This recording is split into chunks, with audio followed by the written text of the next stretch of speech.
घने जंगल का सीन देखते हैं। वहाँ बिल्कुल बीचों बीच एक टेंट लगा है। कुछ ही देर में उस टेंट से एक लड़की बाहर आती है। वो बहुत टेंशन में लग रही थी और बार बार टॉम नाम के लड़के को आवाज लगा रही थी। लेकिन उसी टाइम हम देखते हैं कि पास की झाड़ियों में एक अनजान आदमी छिपा है। उसके हाथ में एक चाकू है और वो लगातार उस अकेली लड़की को घूर रहा है। तभी अचानक पीछे से टॉम आ जाता है। वो ग्वेन के साथ मजाक कर रहा था और जोर से चिल्लाता है। पर हैरानी की बात यह है कि पूरे जंगल में बिल्कुल टॉम की ही आवाज में कोई और भी बहुत भयानक तरीके से चिल्लाता है। ये खौफनाक आवाज सुनकर वो दोनों बुरी तरह घबरा जाते हैं। टॉम हिम्मत जुटाता है और आगे जाकर देखता है तो उसे वहाँ एक रेंजर खड़ा नजर आता है। वो रेंजर हाथ के इशारे से टॉम को पास बुलाता है। टॉम अपनी जगह पर ग्वेन को सेफ रहने के लिए बोलता है और उस रेंजर के साथ चला जाता है। टॉम के जाने के कुछ सेकंड बाद अचानक ग्वेन के सामने एक बहुत ही विशाल और डरावना आदमी आ जाता है। इतने बड़े इंसान को देखकर ग्वेन डर जाती है और वो अपनी जान बचाने के लिए टॉम को पुकारते हुए वहाँ से उल्टी दिशा में दौड़ने लगती है। लेकिन दूसरी तरफ वो रेंजर अचानक टॉम के गले पर चाकू चला देता है और उसे खत्म कर देता है। थोड़ी दूर से ग्वेन ये सारा खौफनाक सीन देख लेती है। वो डर के मारे भागने लगती है, पर उस रेंजर के और भी बहुत सारे साथी जंगल में छिपे थे, जो सब मिलकर ग्वेन को चारों तरफ से घेर कर पकड़ लेते हैं और उसे ले जाकर एक मजबूत पिंजरे में कैद कर देते हैं। कुछ टाइम बीतने के बाद पिंजरे के पास कुछ खतरनाक आदमी आते हैं। वो लोग ग्वेन को जबरदस्ती बाहर निकालते हैं। फिर वो सब मिलकर उसे एक पुराने बेड पर ले जाकर लिटा देते हैं। वहाँ पर मजबूत रस्सियों से उसके दोनों हाथ और पैर उस बेड के साथ कसकर बांध दिए जाते हैं ताकि वो किसी भी कीमत पर वहाँ से भाग ना सके। उसी वक्त कमरे में एक अजीब सी लेडी की एंट्री होती है। उसके साथ वही विशाल आदमी भी मौजूद था। अब जाकर कहानी में हमें पता चलता है कि वो खूंखार आदमी असल में उस लेडी का सगा बेटा है। उस आदमी का नाम जोसाया है और उसकी माँ का नाम रूथ है। रूथ असल में उस पूरे कबीले की मेन लीडर है। इसके बाद वो भयानक जोसाया धीरे धीरे ग्वेन के पास उस पलंग तक आता है और बेरहमी करता है। अब सीन चेंज होता है और हम मार्क नाम के एक स्मार्ट आदमी से मिलते हैं। वो एक फेमस गेमिंग कंपनी का सीईओ है। उसका उसूल रहा है कि वो हर साल अपनी कंपनी की टीम में 7 नए लोगों को ऐड करता है। उन सभी के अंदर रियल लाइफ गेमिंग एक्सपीरियंस को प्रमोट करने के लिए वो हर साल एक जबरदस्त सर्वाइवल वेकेशन प्लान करता है। इस बार उसने डिसाइड किया था कि वो सब कैलिफोर्निया के जंगलों में जाएंगे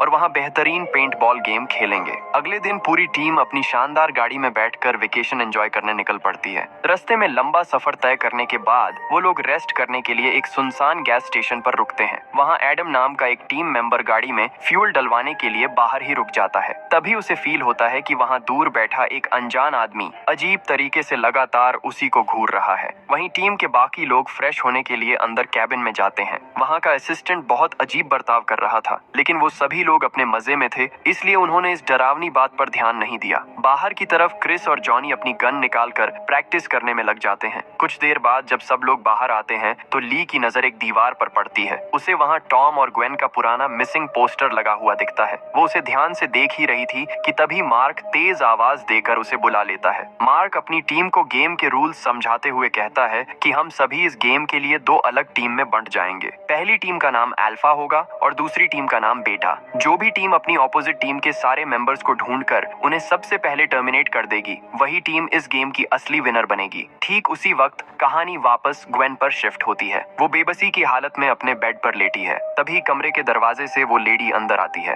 वो ग्वेन के सिर पर हाथ फेरते हुए बताती है कि तुम अब प्रेग्नेंट हो चुकी हो, इसलिए अब यहाँ से भागने की कोई बेवकूफी मत करना। ये सुनकर हम हैरान रह जाते हैं क्योंकि ग्वेन बहुत शांति से उसकी बात मान लेती है। वो अजीब तरीके से कहती है कि हाँ, अब से यही जगह मेरा असली घर है और मैं इस घर को छोड़कर कभी कहीं नहीं जाऊंगी। इस बात से समझ आता है कि उन खूंखार लोगों ने ग्वेन के माइंडसेट को पूरी तरह धोखा दिया है। दूसरी तरफ वो सभी टीम वाले अपना गेम शुरू करने जंगल में और अंदर चले जाते हैं। उनका मेन मैच अगले दिन सुबह स्टार्ट होना था, इसलिए वो लोग आज के दिन एंजॉय करने का फैसला करते हैं। वो एक खूबसूरत लेक के पास जाकर मजे से स्विमिंग करते हैं। अब वो सभी अपनी गाड़ी लेकर जंगल में अलग-अलग रास्तों पर निकल जाते हैं। मार्क ने तय किया था कि दोनों टीमें रात बिताने के लिए अपने टेंट थोड़ी दूरी पर लगाएंगी। एडम की टीम एक सेफ जगह देखकर अपने टेंट लगा लेती है। नाइट के टाइम वो एक शानदार पार्टी करते हैं और फिर थक कर सो जाते हैं। मिडनाइट में जब पूरे जंगल में सन्नाटा होता है तब जॉन चुपके से अपने टेंट से बाहर आता है। वो सीधा ली के टेंट में जाता है क्योंकि वो ली के साथ अकेले में टाइम स्पेंड करना चाहता था, लेकिन ली उसे सख्ती से मना करके वापस भेज देती है। ठीक उसी पल वहाँ का माहौल डरावना हो जाता है क्योंकि हम फिर से उसी खूंखार आदमी को टेंट के बाहर झाड़ियों में छिपा देते हैं, जिसे मूवी की स्टार्टिंग में लड़की को घूरते देखा था। नेक्स्ट मॉर्निंग होते ही दोनों टीम मैच के लिए रेडी हो जाती है। वो अपनी गन्स लेकर एक दूसरे को सिग्नल देते हैं और गेम ऑफिशियली शुरू कर देते हैं। इसके बाद वो सब जंगल के खतरनाक रास्तों पर ऑपोजिट टीम को ढूंढकर टर्मिनेट करने निकल पड़ते हैं। जंगल में काफी देर चलने के बाद अचानक एडम की टीम को घनी घास के बीच एक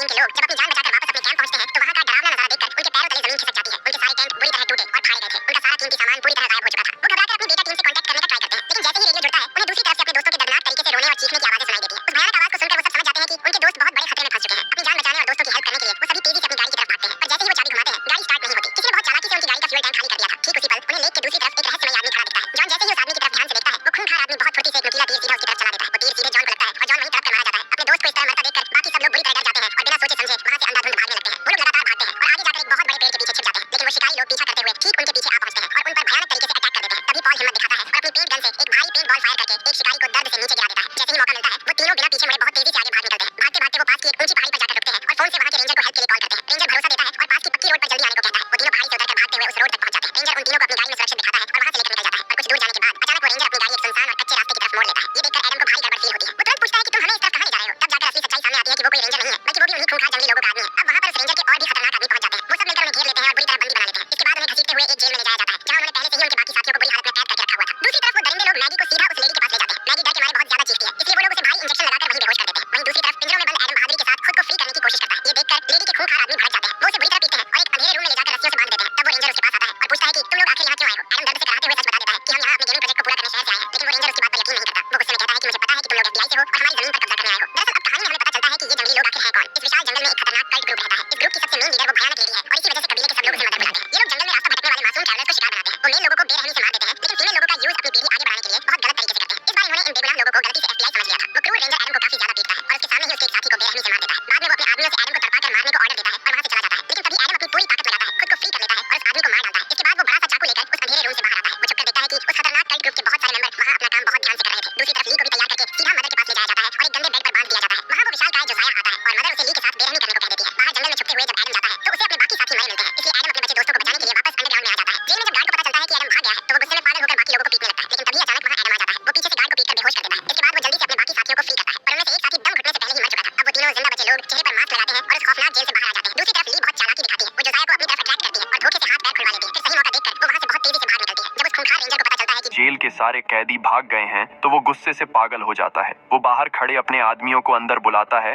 और उन भागे हुए कैदियों को जंगल में ढूंढने का ऑर्डर देता है। दूसरी तरफ एडम अपने दोस्तों के साथ मिलकर एक खतरनाक प्लान बनाता है। वो तय करते हैं कि इस अंडरग्राउंड एरिया में भयानक आग लगाकर वो ली और मैगी को आसानी से बचा लेंगे। वो तीनों मिलकर अंडरग्राउंड की एक बड़ी सी चिमनी में बहुत सारा गैसोलीन डाल देते हैं और भयानक आग लगा देते हैं। इससे अंदर काम कर रहे सारे वर्कर बुरी तरह जलने लगते हैं और जान बचाने के लिए भारी भगदड़ मच जाती है। इस अफरा तफरी के बीच क्रिस अंदर मैगी को वापस लाने जाता है। तभी वहाँ अचानक ग्वेन आ जाती है, पर हैरानी की बात ये होती है कि वो उसे बिल्कुल नहीं रोकती। क्रिस आसानी से मैगी को लेकर सुरक्षित बाहर आ जाता है, लेकिन तभी सामने से खूंखार मदर उन दोनों पर अपनी गन तान देती है। उसके बाकी सारे आदमी भी उन्हें चारों तरफ से घेर लेते हैं। ठीक उसी वक्त एडम और पैरी अपनी गन्स लेकर सामने आ जाते हैं। वो उन्हें बिना नुकसान पहुंचाए छोड़ देने को कहते हैं, पर वो लोग गिनती में ज्यादा थे, इसलिए वो उन्हें भी पकड़ लेते हैं। अब वो रेंजर घमंड से कहता है कि तुम हमारी जमीन पर ऐसे ही कब्जा नहीं कर सकते। तब पैरी अपनी जान की परवाह किए बिना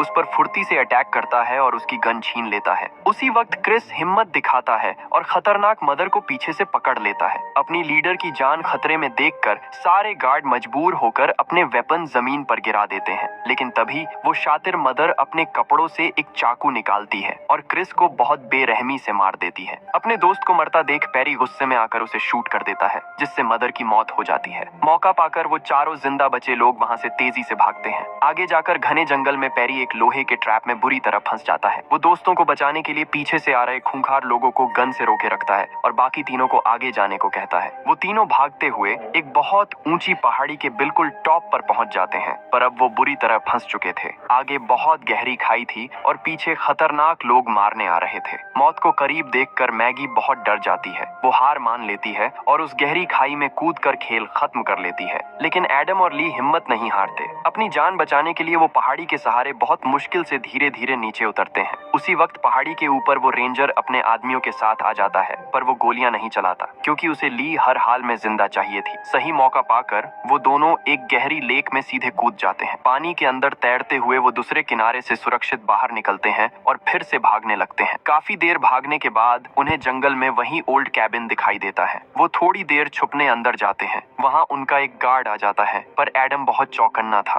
वो छुपकर देख लेता है और एक नुकीले तीर से उसे वहीं मार देता है। वो दोनों बिना आवाज किए कैबिन से निकलकर जंगल में आगे भागते हैं। कुछ दूर जाने पर उन्हें सड़क पर एक गाड़ी बहुत तेजी से आती दिखती है। वो असल में उस जंगल का एकदम असली रेंजर था। एडम उसे रोककर सब कुछ जल्दी बताने की कोशिश करता है, लेकिन तभी पीछे से वो रेंजर और उसके आदमी गाड़ी लेकर आ जाते हैं। वो बिना सोचे समझे असली रेंजर को एक तीर से मार देते हैं, पर एडम बहुत फुर्ती से उसकी गन उठाता है और उन लोगों को शूट कर देता है। जब वो विशाल दानव जोजाया मारने के लिए पास आता है तो वो सीधे उसे भी कई गोलियां मार देता है। ये देखकर वो रेंजर गुस्से में पागल हो जाता है और गाड़ी तेजी से एडम को कुचलने के लिए दौड़ाता है, पर एडम लगातार उस गाड़ी पर फायरिंग करता है। गाड़ी का बैलेंस बिगड़ जाता है और एक भयानक एक्सीडेंट हो जाता है। इस तरह अपनी बहादुरी से लड़ते हुए एडम और ली इस कहानी के इकलौते सर्वाइवर बचते हैं। कुछ देर बाद उन्हें रेस्क्यू करने FBI की एक बड़ी टीम वहां आ जाती है, लेकिन जब छानबीन करते हैं तो उन्हें वहां जोसाया की बॉडी कहीं नहीं मिलती। इसका सीधा मतलब था कि खूंखार जोसाया अभी भी जिंदा है। उसे ढूंढने